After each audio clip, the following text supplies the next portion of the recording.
Gimana caranya menghadapi lingkungan kerja yang toksik? Kalau di situ sudah banyak orang toksik, ya satu-satunya jalan kamu tinggalkan tempat itu. Tapi nanti nggak gajian, nggak bisa makan gimana? Ya tentu dengan pertimbangan kan. Sebelumnya mencari pekerjaan lain di tempat.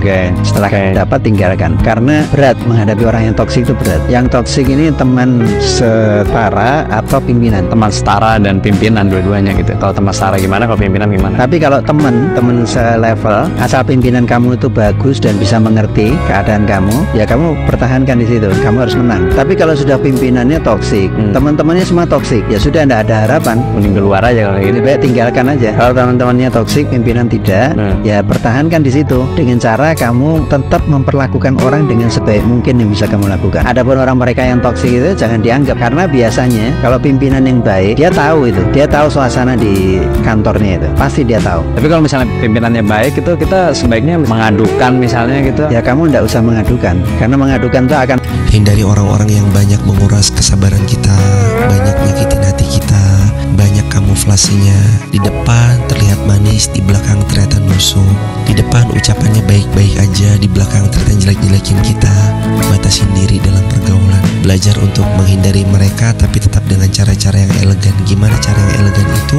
Tetap jaga jarak, ketemu seperlunya aja, bicara seperlunya aja, dan bahkan tombol unfollow, unsubscribe, dan blokir itu ada sebagai opsi di sosial media agar kita menjaga kewarasan diri kita.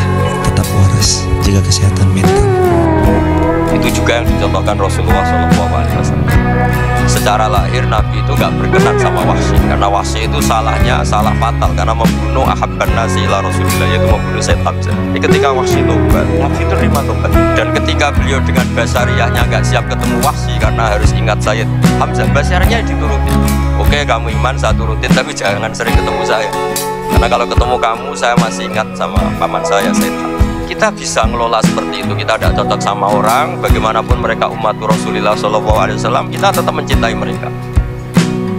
Misalnya kalau beda agama, mereka sama-sama orang Indonesia, kita mencintai mereka atas nama warga Indonesia.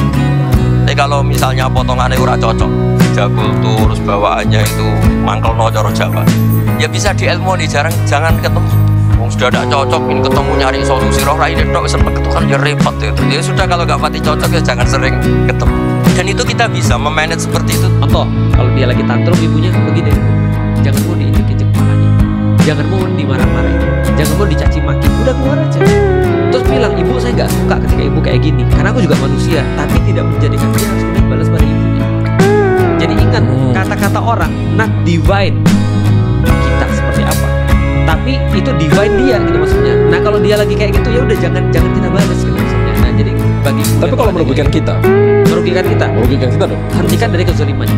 Kita hentikan kezolimannya, tapi nggak boleh menzolimi. Nggak boleh menzolimi. Simpelnya kayak gitu. Karena dia tetap ibu kita, dan tetap perlakuan kita pada dia adalah perlakuan seorang anak terhadap ibunya. Nggak boleh tetap bilang nggak boleh ngomongnya keras.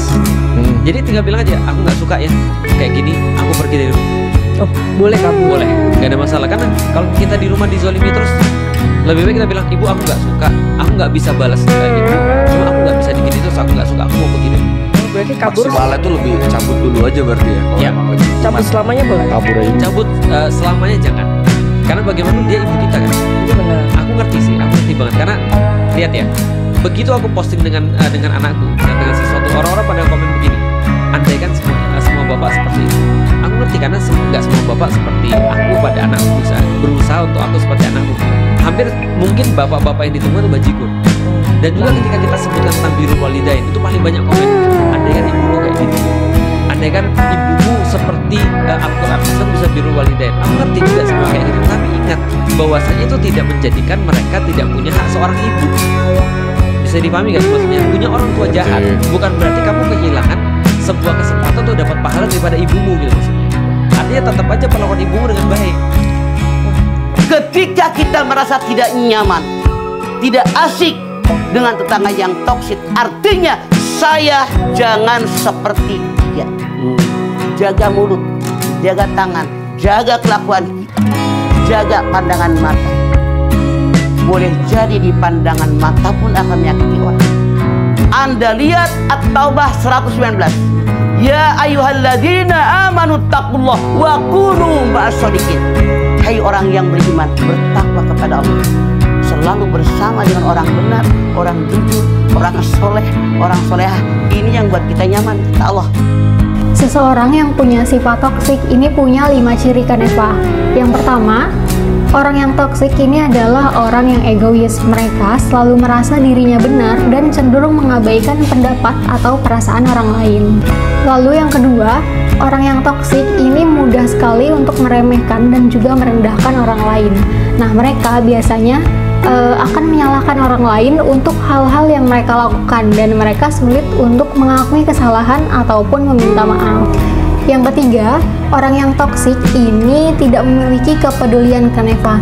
Jadi mereka biasanya berhubungan baik dengan orang lain hanya untuk mendapatkan keuntungan pribadinya. Lalu yang keempat, orang yang toksik ini adalah orang yang manipulatif Kaneva. Dan yang terakhir, yang kelima, orang yang toksik ini udah pasti membawa dampak negatif atau pengaruh negatif ke orang-orang sekitarnya. Surat Al-Furqan, di antara ciri orang-orang yang ibadur rahman, alladzina yamshuna al-ardi haunan wa idza khatabahumul jahilun qalu salama.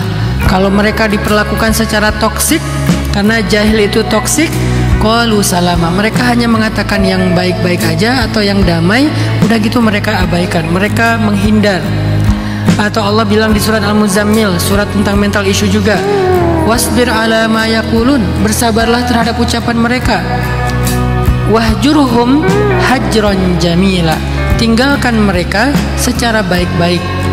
Nanti pertanyaan seperti kata Mbak Luna, gimana kalau saya diam aja, saya tinggalkan mereka, ternyata omongan mereka makin berkembang? Kata Allah di ayat berikutnya, wazarni wal mukadzibin, biar aku yang ngadapin mereka. Jadi bukan Mbak Luna yang ngadapin, biar Allah. Saya cuma mau bilang, hati-hati dengan orang tenang.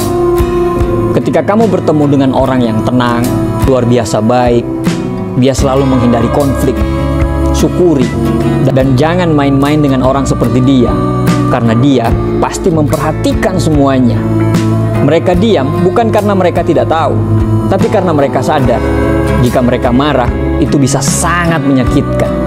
Tapi pada akhirnya meledak, itu akan jadi sebuah masalah besar. Orang yang membuat dia marah itu akan mendapatkan akibatnya.